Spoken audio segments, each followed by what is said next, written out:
ನಮಸ್ಕಾರ ವೀಕ್ಷಕರೇ, ಇವತ್ತು ನಾವು ಥೈರಾಯ್ಡ್ ಡಿಸೀಸ್ ಬಗ್ಗೆ ಡಿಸ್ಕಷನ್ ಮಾಡುವ. ಈ ಥೈರಾಯ್ಡ್ ಡಿಸೀಸ್ ಅಲ್ಲಿ ಎರಡು ಥರದಿದೆ. ಒಂದು ಹೈಪೋಥೈರಾಯ್ಡಿಸಮ್, ಮತ್ತೊಂದು ಹೈಪರ್ ಥೈರಾಯ್ಡಿಸಮ್. ಈ ಹೈಪೋಥೈರಾಯ್ಡಿಸಮ್ ಅಲ್ಲಿ ಈ ಥೈರಾಯ್ಡ್ ಗ್ಲ್ಯಾಂಡ್ ಇದೆಯಲ್ಲ ಅಂಡರ್ ಆಕ್ಟಿವೇಟ್ ಆಗೋದು, ಅಂದ್ರೆ ಕಡಿಮೆ ಕೆಲಸ ಮಾಡೋದು. ಹೈಪರ್ ಥೈರಾಯ್ಡಿಸಮ್ ಅಲ್ಲಿ ಈ ಥೈರಾಯ್ಡ್ ಗ್ಲ್ಯಾಂಡ್ ಓವರ್ ಆಕ್ಟಿವಿಟಿ ಮಾಡೋದು ಅಂತ ಹೇಳಿದ್ರೆ ಜಾಸ್ತಿ ಕೆಲಸ ಮಾಡೋದು. ಇದರಲ್ಲಿ ಹೈಪೋಥೈರಾಯ್ಡಿಸಮ್ ಅಲ್ಲಿ TSH ಜಾಸ್ತಿ ಆಗಿರ್ತದೆ ಮತ್ತು ಹೈಪರ್ ಥೈರಾಯ್ಡಿಸಮ್ ಅಲ್ಲಿ TSH ಕಡಿಮೆ ಆಗಿರ್ತದೆ. ವೀಕ್ಷಕರೇ, ಇವತ್ತಿನ ವಿಡಿಯೋದಲ್ಲಿ ನಾವು ಹೈಪೋಥೈರಾಯ್ಡಿಸಮ್ ಬಗ್ಗೆ ತಿಳಿದುಕೊಳ್ಳುವ ಮತ್ತು ಇದು ಆಯುರ್ವೇದಿಕ್ ಎಕ್ಸ್ಪ್ಲನೇಷನ್ ಯಾವ ತರ ಅಂತ ತಿಳ್ಕೊಳ್ಳುವ. ಈ ಹೈಪೋಥೈರಾಯ್ಡಿಸಮ್ ಆಗ್ಲಿಕ್ಕೆ ಕಾರಣ ಅಂತ ಹೇಳಿದ್ರೆ ಆಟೋ ಇಮ್ಯೂನ್ ಡಿಸೀಸ್ ಅಂತ ಹೇಳಿದ್ರೆ ಇದು ನಮ್ಮ ದೇಹದಲ್ಲಿರುವ ಇಮ್ಯೂನ್ ಸಿಸ್ಟಮ್ ಇಂದಲೇ ಬರುವಂತದ್ದು. ಮತ್ತೊಂದು ಕಾರಣ ಅಯೋಡಿನ್ ಡಿಫಿಸಿಯನ್ಸಿ, ಅಯೋಡಿನ್ ಕಡಿಮೆ ಆಗೋದ್ರಿಂದ ಬರ್ತದೆ. ಮತ್ತೊಂದು ಕಂಜೆನಿಟಲ್ ಹೈಪೋಥೈರಾಯ್ಡಿಸಮ್ ಅಂತ ಹೇಳಿದ್ರೆ ಹುಟ್ಟುವಾಗಲೇ ಬರುವಂತದ್ದು. ವೀಕ್ಷಕರೇ, ಹೈಪೋಥೈರಾಯ್ಡಿಸಮ್ ನಲ್ಲಿ TSH ಯಾವಾಗಲೂ ಜಾಸ್ತಿ ರೀಡಿಂಗ್ ತೋರಿಸ್ತದೆ. ಇದರಲ್ಲಿ ಲಕ್ಷಣ ಯಾವ ತರ ಇರ್ತದೆ ಅಂತ ಹೇಳಿದ್ರೆ ಹಾರ್ಟ್ ರೇಟ್ ಸ್ಲೋವರ್ ಆಗಿರ್ತದೆ ಅಂತ ಹೇಳಿದ್ರೆ ಎದೆ ಬಡಿತ ಕಡಿಮೆ ಆಗಿರ್ತದೆ. ಅದೇ ತರ ತುಂಬಾ ವಿಪರೀತ ಸುಸ್ತಾಗಿರ್ತದೆ ಮನುಷ್ಯರಿಗೆ. ಅದೇ ತರ ವೆಯ್ಟ್ ಗೇನ್ ಆಗ್ತಾರೆ. ಥೈರಾಯ್ಡಿಸಮ್ ಇದ್ದವರು ವೆಯ್ಟ್ ಗೇನ್ ಆಗ್ತಾರೆ. ಅದೇ ತರ ಅವರ ಮೈಯೆಲ್ಲ ಸ್ವಲ್ಪ ಕೋಲ್ಡ್ ಫೀಲ್ ಆಗ್ಲಿಕ್ಕೆ ಶುರು ಆಗ್ತದೆ ಮತ್ತು ಚರ್ಮವು ಒಣಗಿರ್ತದೆ, ಕೂದಲು ಕೂಡ ಒಣಗಿರ್ತದೆ ಮತ್ತು ಇಂಥವರು ಡಿಪ್ರೆಸ್ ಮೂಡಲ್ಲಿ ಇರ್ತಾರೆ. ಮತ್ತು ಹುಡುಗಿಯರಲ್ಲಿ ಮೆನ್ಸ್ಟ್ರುವಲ್ ಸೈಕಲ್ ಬ್ಲೀಡಿಂಗ್ ಹೆವಿ ಆಗಿರ್ತದೆ. ಇದೆಲ್ಲ ಹೈಪೋಥೈರಾಯ್ಡಿಸಮ್ನ ಲಕ್ಷಣವಾಗಿದೆ. ಆಯುರ್ವೇದದಲ್ಲಿ ಈ ರೋಗವನ್ನು ಡೈರೆಕ್ಟ್ ಆಗಿ ಅಂತೇಳಿ ನೇರವಾಗಿ ಹೈಪೋಥೈರಾಯ್ಡಿಸಮ್ ಅಂತ ಹೇಳಿಲ್ಲ.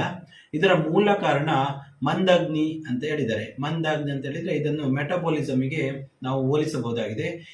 ಈ ಮಂದಾಗ್ನಿಯಿಂದ ಕಫದೋಷ ಜಾಸ್ತಿಯಾಗಿ ಮೇಧಧಾತು ಜಾಸ್ತಿಯಾಗಿ ಈ ಹೈಪೋಥೈರಾಯ್ಡಿಸಮ್ ಲಕ್ಷಣಗಳು ಮನುಷ್ಯರಲ್ಲಿ ಕಂಡು ಬರ್ತದೆ ಅಂತ ಹೇಳಿದ್ದಾರೆ. ಇದಕ್ಕೆ ಒಂದು ಅತ್ಯುತ್ತಮವಾದ ಔಷಧಿ ಕೂಡ ಹೇಳಿದ್ದಾರೆ, ಅದುವೇ ವರುಣ ಅಂತ. ವೀಕ್ಷಕರೇ, ಆಯುರ್ವೇದದಲ್ಲಿ ಹೇಳಿರುವ ವರುಣ ಎನ್ನುವ ಗಿಡಮೂಲಿಕೆಯಿಂದ ಈ ರೋಗವನ್ನು ಹತೋಟಿಗೆ ತರಬಹುದು. ಇದರ ಪ್ರಿಪರೇಷನ್ಸ್ ಯಾವ್ದಂತ ಹೇಳಿದ್ರೆ ವರುಣ ಕಷಾಯ, ವರುಣ ಕ್ಷೀರಪಾಕ, ವರುಣ ಚೂರ್ಣ. ನೋಡಿ ವೀಕ್ಷಕರೇ, ವರುಣ ಅಂತ ಹೇಳಿದ್ರೆ ಈ ತರ ಸಿಗ್ತದೆ ನಮಗೆ ಮಾರ್ಕೆಟಲ್ಲಿ. ಇದು ಬೊಟಾನಿಕಲ್ ನೇಮ್ ಬಂದು ಕ್ರೆಟೆವಾ ನ್ಯೂರ್ವೆಲಾ ಅಂತೇಳಿ. ಕ್ರೆಟೆವಾ ನ್ಯೂರ್ವೆಲಾ ನಮಗೆ ಇದು ಇಂಪಾರ್ಟೆಂಟ್.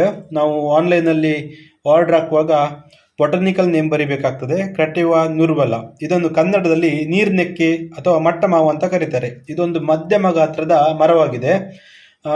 ಇದರ ಯೂಸ್ಫುಲ್ ಪಾರ್ಟ್, ನಮಗೆ ಔಷಧಿಗಾಗಿ ಉಪಯೋಗಿಸುವ ಪಾರ್ಟ್ ಯಾವ್ದಂತ ಹೇಳಿದ್ರೆ ಇದರದ್ದು ತೊಗಟೆ. ನೋಡಿ, ತೊಗಟೆ ಈ ತರ ಇರ್ತದೆ ಹೊರಗಡೆಯಿಂದ. ಒಳಗಡೆಯಿಂದ ಈ ತರ ಸ್ವಲ್ಪ ಹಳದಿ ಮಿಶ್ರಿತ ಬಣ್ಣವಾಗಿರ್ತದೆ, ಬೂದು ಬಣ್ಣವಾಗಿರ್ತದೆ. ಹಳದಿ ಮಿಶ್ರಿತ ಬೂದು ಬಣ್ಣದಲ್ಲಿರ್ತದೆ. ಹೊರಗಡೆಯಿಂದ ಈ ತರ ರಫ್ ಆಗಿರ್ತದೆ.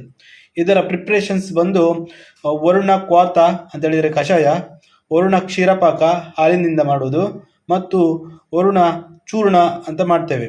ಇದು ಹೇಗೆ ಮಾಡುವುದು ಮತ್ತು ಎಷ್ಟು ಪ್ರಮಾಣದಲ್ಲಿ ತಗೊಳ್ಳುವುದು ಅಂತೇಳಿ ವಿಡಿಯೋದ ಮುಂದಿನ ಭಾಗದಲ್ಲಿ ಹೇಳ್ತೇನೆ. ವರುಣ ಕಷಾಯ ಮಾಡೋದು ಹೇಗೆ ಅಂತ ಹೇಳಿದ್ರೆ ಈ ತರದ್ದು 10 ಗ್ರಾಮಿನಷ್ಟು ವರುಣ ತೊಗಟೆಯನ್ನು ತೆಗೆದುಕೊಳ್ಬೇಕು. ಅದನ್ನು ಕುಟ್ಟಿ ಒರಟಾದ ಪೌಡರ್ ಮಾಡ್ಕೊಳ್ಬೇಕು.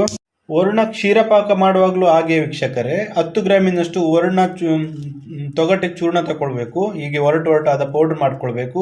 ಅದಕ್ಕೆ 8 ಪಾರ್ಟ್ ಹಾಲು ಹಾಕ್ಕೊಳ್ಬೇಕು ಮತ್ತು 8 ಪಾರ್ಟ್ ನೀರು ಹಾಕ್ಕೊಳ್ಬೇಕು.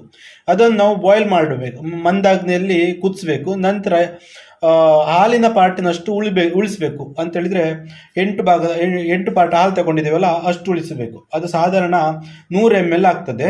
ಅದನ್ನು ನಾವು 50 ml ಬೆಳಿಗ್ಗೆ ಮತ್ತು 50 ml ರಾತ್ರಿಗೆ ಆಹಾರದ ಮುಂಚೆ ತೆಗೆದುಕೊಳ್ತಾ ಬರಬೇಕಾಗ್ತದೆ. ನೋಡಿ ವೀಕ್ಷಕರೇ, ವರುಣ ಚೂರ್ಣ ಈ ತರ ಫೈನ್ ಪೌಡರ್ ಆಗಿರ್ತದೆ. ಇದನ್ನು ನಾವು 3 ಗ್ರಾಮಿನಷ್ಟು ಜೇನುತುಪ್ಪದಲ್ಲಿ ಮಿಕ್ಸ್ ಮಾಡಿ ಬೆಳಿಗ್ಗೆ ಮತ್ತು ರಾತ್ರಿ ದಿನಕ್ಕೆ 2 ಸಲ ಆಹಾರದ ಮುಂಚೆ ತೆಗೆದುಕೊಳ್ಬೇಕಾಗ್ತದೆ. ವೀಕ್ಷಕರೇ, ವರುಣ ಕ್ವಾತ ಅಂತ ಹೇಳಿದ್ರೆ ವರುಣ ಕಷಾಯ ಅಥವಾ ವರುಣ ಕ್ಷೀರಪಾಕ ಅಥವಾ ವರುಣ ಚೂರ್ಣ, ಇದರಲ್ಲಿ ಯಾವುದಾದ್ರೂ ಒಂದನ್ನು ನಾವು 1 ತಿಂಗಳುಗಳ ಕಾಲ ಬೆಳಿಗ್ಗೆ ಮತ್ತು ರಾತ್ರಿ ಆಹಾರದ ಮುಂಚೆ ತೆಗೆದುಕೊಳ್ತಾ ಬರಬೇಕು.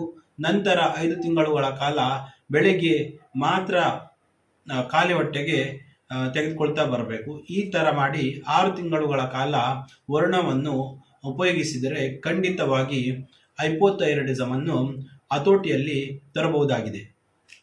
ಇಷ್ಟು ಹೇಳಿ ಈ ವಿಡಿಯೋನ ಇಲ್ಲಿಗೆ ಮುಗಿಸ್ತೇನೆ. ಸ್ವಾಸ್ಥ್ಯಸ್ಯ ಸ್ವಾಸ್ಥ್ಯ ರಕ್ಷಣಂ ಆತುರಸ್ಯ ವಿಕಾರ ಪ್ರಶಮನಂ ಆಯುರ್ವೇದ ಫಾರ್ ಆಲ್ ಚಾನಲ್ಗೆ ಸಬ್ಸ್ಕ್ರೈಬ್ ಮಾಡಿಕೊಳ್ಳಿ. ಧನ್ಯವಾದಗಳು.